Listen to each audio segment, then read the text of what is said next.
Bonjour à tous. Donc je suis Grégoire Enroth, je suis le directeur pédagogique du master communication des organisations management de l'information numérique à l'EBD.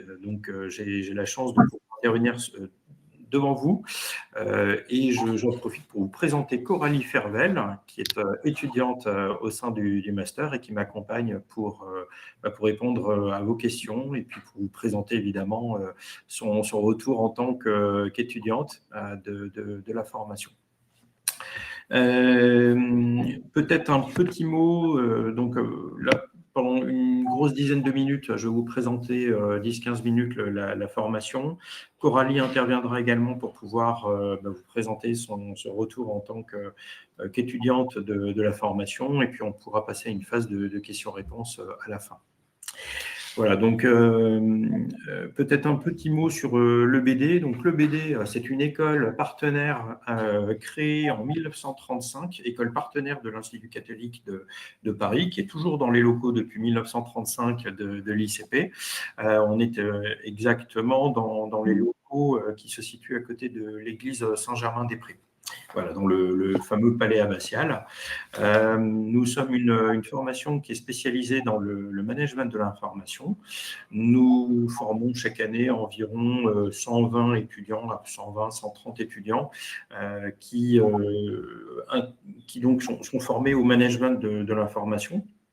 C'est l'école, je vais vous en parler un petit peu plus en termes de débouchés, de métiers, mais pour finir avec l'école, donc notre école bénéficie d'un double diplôme, donc les étudiants qui font leurs études à l'EBD ont à la fois un diplôme de master à la sortie et également un diplôme RNCP, donc titre 6 et titre 7, qui leur permet d'avoir un double diplôme à la fin.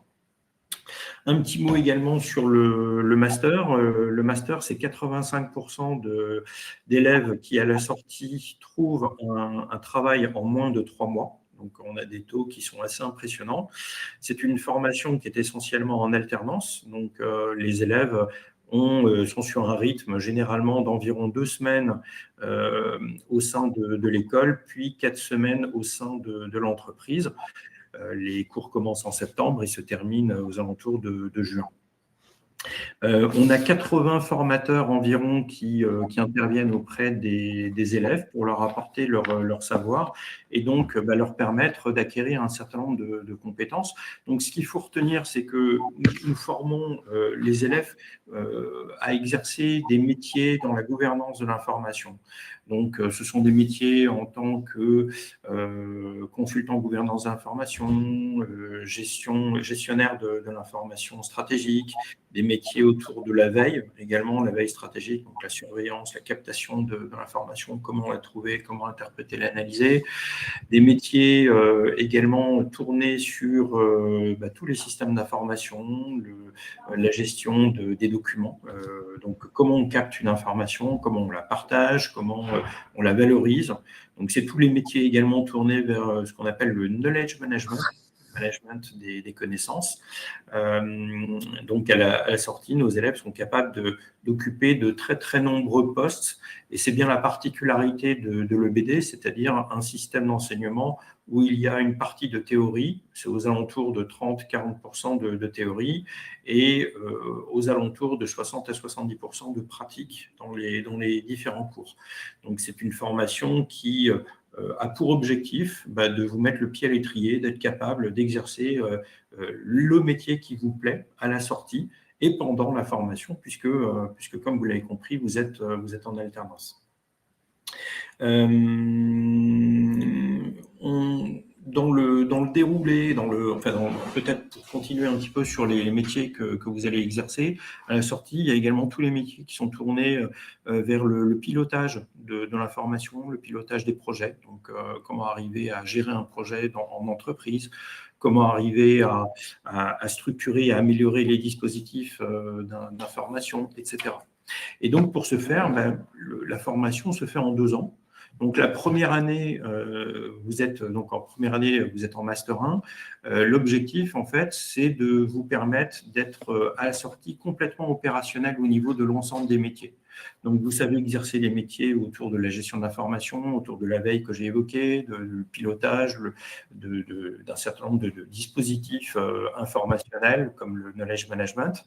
Et puis, en deuxième année, vous avez plus des cours de pilotage où on vous apprend à prendre du recul, à pouvoir décider en fait des meilleurs systèmes d'information à intégrer au sein des structures dans lesquelles vous allez pouvoir travailler.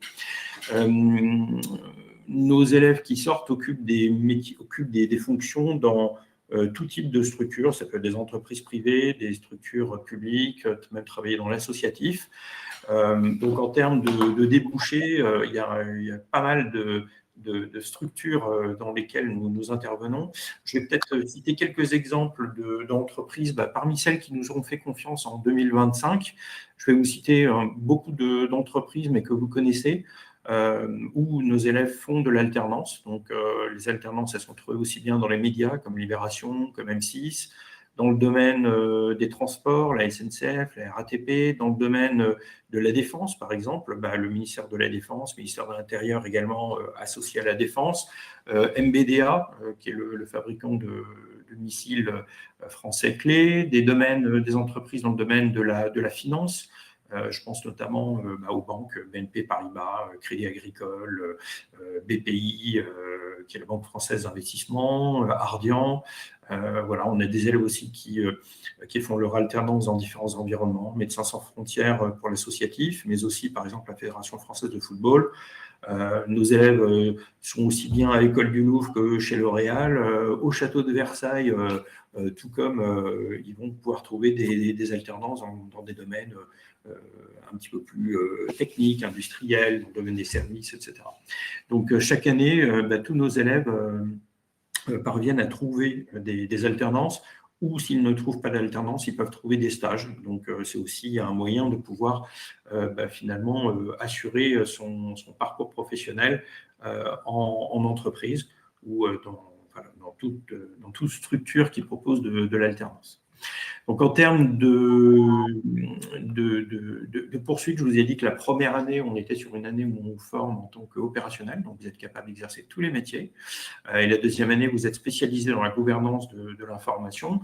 Donc, très concrètement, qu'est-ce que ça veut dire? Ça veut dire que la première année, vous allez avoir des formations autour de la veille, de l'intelligence économique. Vous allez avoir beaucoup de cours dans ces domaines-là, de façon à pouvoir être capable de chercher une information, de la trouver, de vérifier si elle est utile, et donc de pouvoir appuyer l'aide à la décision dans les structures dans lesquelles vous allez travailler. Vous avez des cours également de tout ce qui porte sur le travail collaboratif. Donc, c'est un deuxième bloc de compétences assez important, c'est tout ce qui relève du knowledge management. Donc, comment on peut arriver dans une structure à faciliter la récupération de la connaissance. Je pense notamment, par exemple, à certaines structures où il y a des personnes qui partent à la retraite, qui sont pourtant dépositaires d'un vrai savoir, d'une grande richesse d'informations. Il faut à un moment arriver à capter cette information. C'est le métier du knowledge manager que d'organiser un dispositif permettant à chacun de pouvoir contribuer. C'est un peu comme si je vous disais, vous savez communiquer sur les réseaux sociaux, oui, mais là, on vous apprend à faire communiquer les autres. Donc, comment est-ce qu'on organise ce partage? Comment est-ce qu'on le structure? Donc, c'est assez logique. Et on a beaucoup d'étudiants qui d'ailleurs viennent de l'Institut catholique de Paris, du secteur notamment de la communication, et qui nous rejoignent chaque année. On a aussi beaucoup d'élèves qui viennent d'autres univers, notamment le droit, l'économie, les sciences humaines, les lettres, etc., et qui rejoignent la formation. Je reviens sur les blocs de compétences que j'évoquais. On a aussi des blocs de compétences qui sont très tournés vers l'intelligence artificielle. Donc, on vous apprend à créer un RAG, on vous apprend à créer un chatbot conversationnel, on vous apprend à fabriquer les meilleurs prompts pour être capable d'aller exploiter l'information et d'automatiser en fait l'analyse, la collecte des données. Et donc, l'intelligence artificielle est désormais partout. Nous, on l'a complètement incluse dans le cadre de nos cours. On vous apprend à être capable de gérer une entité, un projet documentaire. Donc, vous avez des cours en lien avec tout cet environnement, donc comprendre comment ça fonctionne. Donc, il y a des cours de management, il y a des cours d'accompagnement au changement, il y a des cours qui portent sur l'audit, sur des techniques permettant d'obtenir de l'information humaine, donc le renseignement humain. Quand j'échange avec vous, vous allez me donner des informations via des questions, ça enrichit. Il n'y a pas que l'information écrite, il y a aussi l'information orale. Voilà, on a aussi des cours sur ce qu'on appelle la création de jeux de données. Donc, la création de jeux de données, c'est comment est-ce que je vais être capable de faire du scrapping, c'est-à-dire en fait d'aller récupérer de l'information sur des sites internet automatiquement et pouvoir récupérer ces données et les structurer et pouvoir bien les utiliser derrière, donc, par exemple dans des tableaux Excel, etc. Donc ça, c'est ultra intéressant quand on veut être capable d'aller faire des recherches en profondeur sur le web. Et puis en deuxième année, on a des cours de conception, de mise en œuvre d'une gouvernance de l'information numérique, on a des cours de pilotage des données, du cycle de vie des documents. Quand est-ce qu'on garde les informations, quand est-ce qu'on doit les archiver, les supprimer, en fait, il y a un cadre légal qui s'y prête. Et donc, ça vous permet d'être conscient de ce qu'il faut réaliser en termes de conservation et de partage de l'information. On vous apprend aussi à définir en fait quelles sont les bonnes applications de gestion de l'information, les bons outils, les bons logiciels à pouvoir intégrer. Et donc, vous avez des cours en ce sens qui vous permettent d'analyser une offre de solutions existantes sur le marché, de faire les meilleurs choix, donc d'être capable de faire des benchmarks, d'analyser ces outils de façon à pouvoir les intégrer. Et puis, vous avez des cours, j'ai évoqué tout à l'heure le management et l'accompagnement au changement, ça débute en première année, mais en deuxième année du master, là on est sur un niveau très professionnel. Donc on vous apprend à piloter un dispositif, à être capable de faire du management humain, du management d'équipe, à accompagner la transformation dans les structures. Donc à la fin de cette formation, vous êtes chef de projet, vous êtes capable en fait de mener des projets, de décider des bons outils, des bons dispositifs à mettre en place. Et vous avez un vaste cursus de cours qui, en fait, vont vous aider à cela. Je vous ai parlé donc un petit peu du dispositif d'alternance. Peut-être aussi un petit mot pour vous dire qu'on vous accompagne de façon à pouvoir trouver votre alternance. Donc, on a des sociétés qui sont partenaires, des structures qui chaque année font appel à l'EBD. Donc, l'EBD, c'est aussi un énorme réseau d'anciens. On existe depuis 90 ans. Donc, depuis 90 ans, on a eu beaucoup de générations de professionnels qui ont été formés, qui exercent leur talent dans de très nombreuses entreprises et structures, aussi bien des ministères, des collectivités, des entreprises, le secteur associatif que j'évoquais, etc. Et qui, chaque année, ont besoin de compétences et d'étudiants. Donc, on vous aide à pouvoir trouver une alternance, on vous aide à relire et à améliorer votre CV, à améliorer vos lettres de motivation. Donc, il y a vraiment un accompagnement qui vous est proposé. Enfin, peut-être un petit mot sur la durée. Donc, les cours débutent en septembre et ils se terminent en septembre de l'année suivante. Alors, en réalité, les cours s'arrêtent plutôt aux alentours du mois de juin. Et après, vous êtes 100% sur votre lieu d'alternance. Donc, ça à retenir. Voilà, on est sur une formation septembre-juin. Vous avez en première année un grand sujet de conduite, un grand rapport de conduite de projet à mener au sein de votre structure. Et en deuxième année, il y a un grand projet qui est la rédaction d'un mémoire. J'imagine que Coralie vous en parlera peut-être un petit peu après. Voilà, je vous ai parlé du rythme, 2 semaines à l'école, 4 semaines en entreprise, et puis on est sur des semaines classiques, cours du lundi au vendredi, quand vous êtes en cours, et puis le reste du temps, vous êtes donc en entreprise sur la base du rythme de votre entreprise. Parfois, c'est du lundi au vendredi, parfois, c'est du mardi, des fois au samedi, ça dépend des structures et de ce qui vous plaira en termes de structure et de contrat que vous retiendrez. Voilà pour ma partie. Coralie, je vous passe la main. Merci, bonjour à tous. Donc, comme l'a dit Grégoire plus tôt, donc moi, c'est Coralie Fervel. Je suis en Master 2, donc du Master Communication des organisations, donc en chef de projet. Et je suis en alternance donc, dans une banque à BPI France, dans la filiale Assurance Export. Au départ, ce n'était pas mon premier choix parce que je connaissais rien du monde de la banque. Et c'est l'école qui a trouvé pour moi cette alternance. Donc, ça fait maintenant 2 ans que j'y suis, enfin, 1 an jour pour jour, parce que j'ai commencé en janvier 2025, donc ça fait un peu plus d'1 an maintenant. Et j'ai fait donc mes 2 années de master dans l'entreprise. Donc, comme quoi, je m'y plais bien. Donc, une petite rétrospective de mon parcours. Moi, j'ai fait une licence en arts plastiques, donc à la Sorbonne, que j'avais bien aimé, mais je savais que c'était pas quelque chose qui m'intéressait pour une profession, parce que c'était vraiment pour devenir prof d'art plastique, et c'était pas vraiment ce que je voulais faire. Et j'ai trouvé, par hasard, entre guillemets, en 2e année donc, de licence, une annonce pour le BD, pour travailler donc, au musée des arts décoratifs de Paris. Donc, je me suis dit que ça pouvait être une bonne opportunité pour moi de, à la fois, avoir un tremplin transitionnel. Donc, j'ai fait un double cursus, j'ai terminé ma L3 et j'ai commencé donc, la première année à l'EBD en alternance dans ce musée. Donc, c'était vraiment une expérience très enrichissante. Et je me suis vraiment rendu compte que ce qui m'intéressait le plus entre les deux licences, c'était vraiment le BD, enfin, les cours qu'on nous proposait à l'EBD, la conception même de travailler en tant que documentaliste, archiviste, etc. Donc, j'ai poursuivi mes études avec les conseils de ma tutrice de l'époque.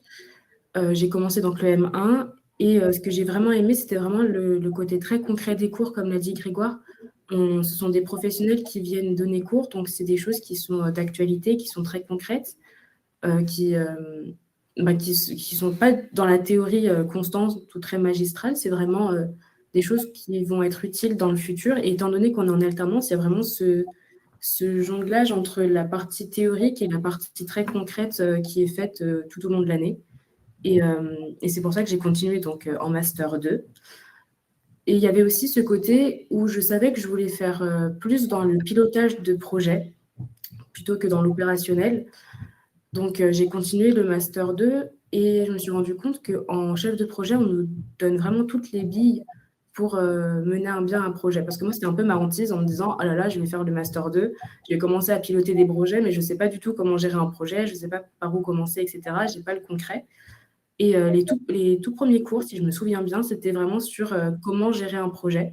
Parce que le mémoire, c'est 80 pages en gros sur la gestion d'un projet, le pilotage d'un projet, comment on a le besoin en tant que consultant, en tant que professionnel, qu'est-ce qu'on a discerné comme besoin et qu'est-ce qu'on a mis en place pour répondre à ce projet.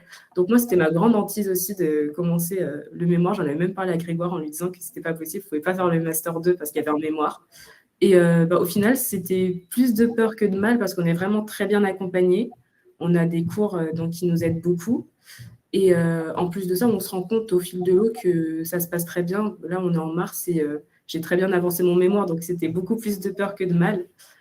Il y a aussi toute la partie très actuelle des cours, comme l'a dit Grégoire, on a eu des cours sur l'IA, même maintenant, on a des cours aussi de Python, de code, sur comment faire des codes même simples pour pouvoir répondre à tous les besoins des entreprises, parce que maintenant, faut avoir plusieurs casquettes, il faut être multitâche.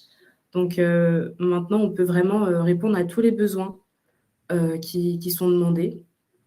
Et ça, c'est vraiment un plus, ne serait-ce que même dans le parcours professionnel et lors d'entretiens, on peut vraiment dire qu'on a des connaissances sur plein de choses différentes.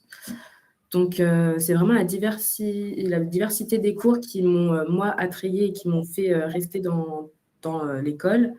En plus de ça, ça englobe vraiment toutes les connaissances dont on a besoin. Donc là, par exemple, j'ai dit que j'étais à BPI France Assurance Export. Je suis apprentie documentaliste, mais avec tous les cours qu'on m'a donnés, j'ai aussi fait du knowledge management, j'ai aussi fait des archives. Enfin, en fait, j'ai toutes les casquettes pour répondre à tous les besoins. Et c'est aussi ça que je trouve vraiment plaisant, c'est que je ne suis pas contrainte à une seule case, à une catégorie. Je peux vraiment utiliser toutes les connaissances que j'ai acquises et tout ce que je peux faire pour moi diversifier mes missions et pour répondre aux besoins de l'entreprise. Et ça, c'est vraiment quelque chose de bénéfique et un gros plus de l'école. En plus de ça, comme je l'ai dit, le côté chef de projet, ça nous donne une vraie posture professionnelle. Donc, on n'arrive pas dans l'entreprise en tant qu'étudiant, mais vraiment en tant que professionnel et chef de projet à en devenir. Et on se rend compte au fur et à mesure des cours qu'on gagne en confiance en soi, en compétences, même ne serait-ce que lorsqu'on... Moi, par exemple, j'avais aucune connaissance dans le monde de la banque et je suis arrivée et j'avais directement des suggestions en fonction d'un besoin parce que j'avais été formée au préalable à telle situation, telle situation. Donc, vraiment, le côté aussi des cours qui est très bénéfique, c'est de se dire, c'est pas parce que j'ai pas les connaissances, l'expertise de l'entreprise que je serai pas utile ou que juste je pourrais pas le faire parce qu'en fait, toutes les connaissances qu'on a est utile à toutes les entreprises et ça, c'est vraiment un plus. Moi, dans l'avenir, donc je me projette déjà finir mon mémoire. À court terme, c'est vraiment ce que j'ai envie de faire parce que mine de rien, c'est pas compliqué, mais c'est quand même une grosse charge et, c'est quelque chose qui, moi, me tient à cœur de terminer cette année, de finir mon mémoire et de me dire que j'ai enfin ma posture professionnelle.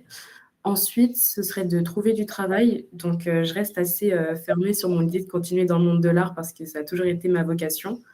Donc, vraiment trouver. Après, ce qui est bien aussi d'avoir pu changer et d'être maintenant dans le monde de la banque, c'est que ça m'a quand même ouvert un petit peu mes œillets.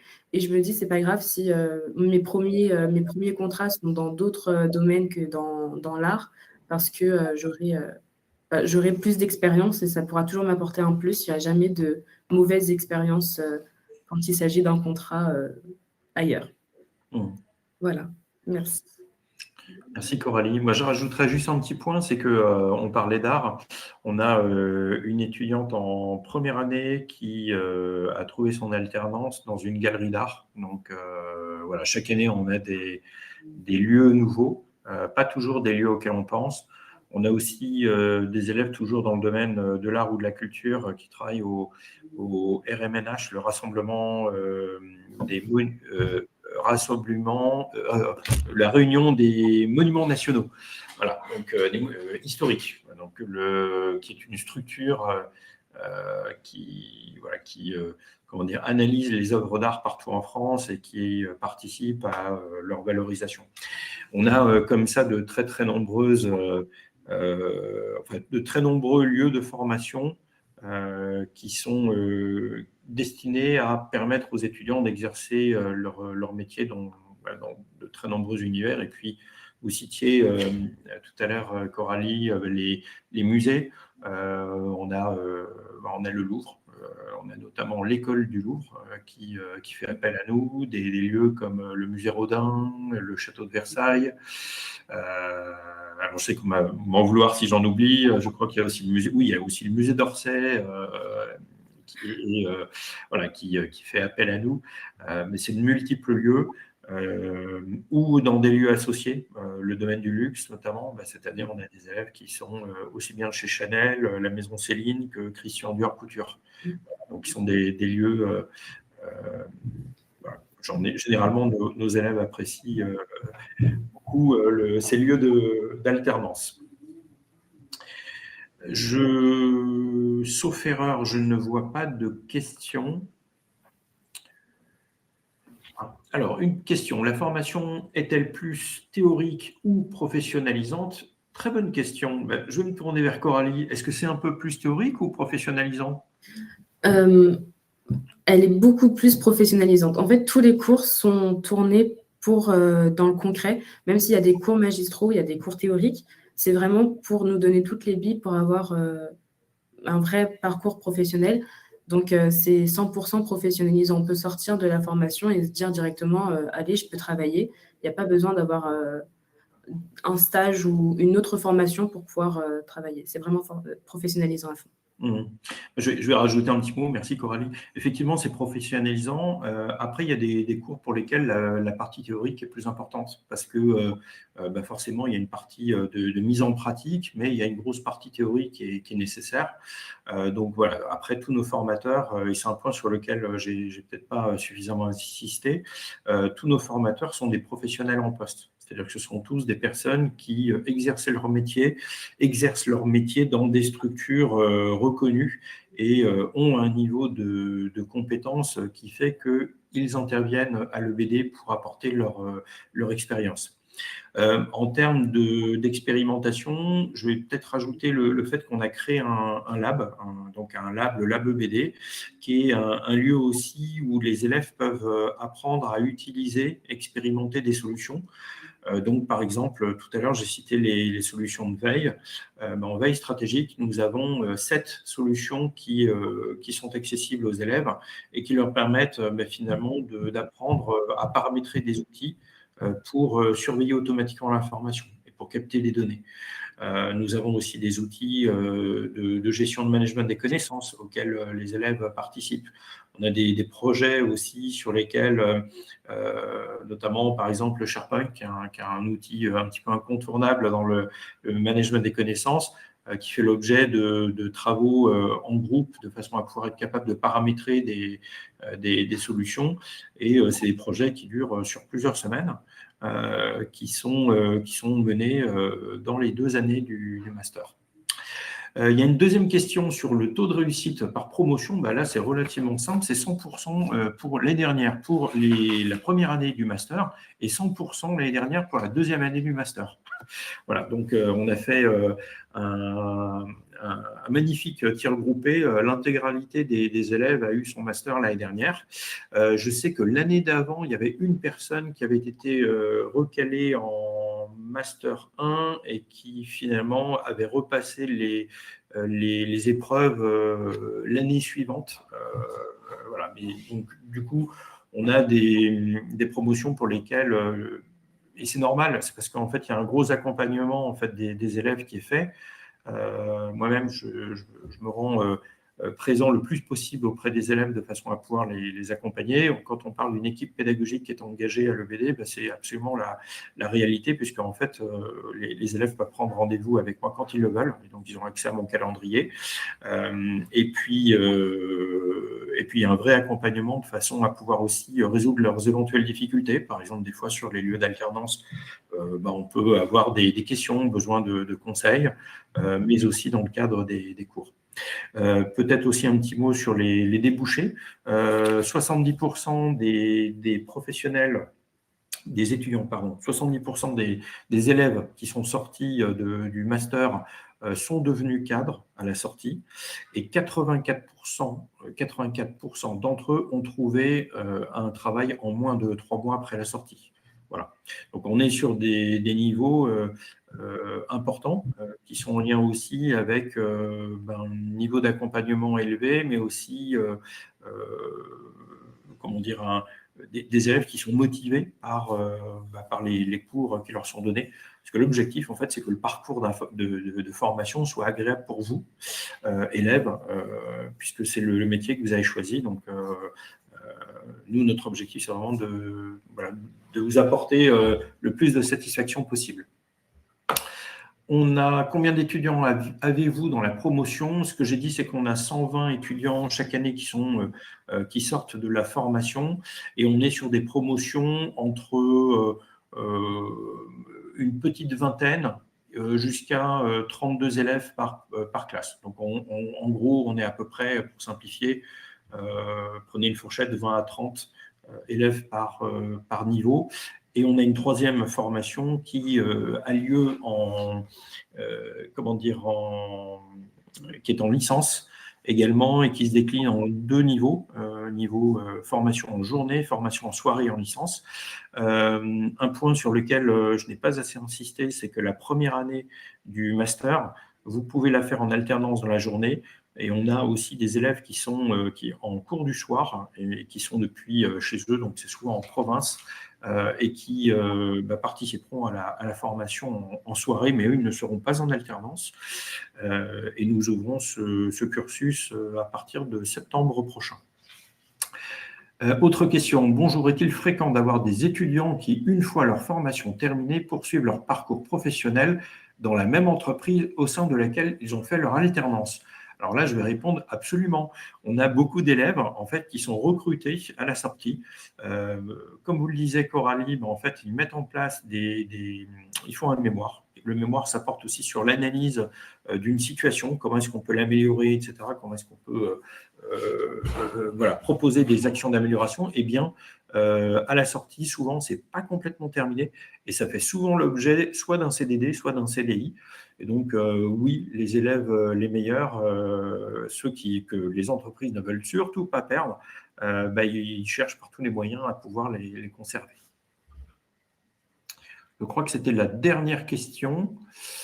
Et la présentation se termine avec cette réponse. Je vous remercie. Coralie et moi vous remercions beaucoup. Bonne journée et au plaisir de vous rencontrer bientôt. Merci, au revoir.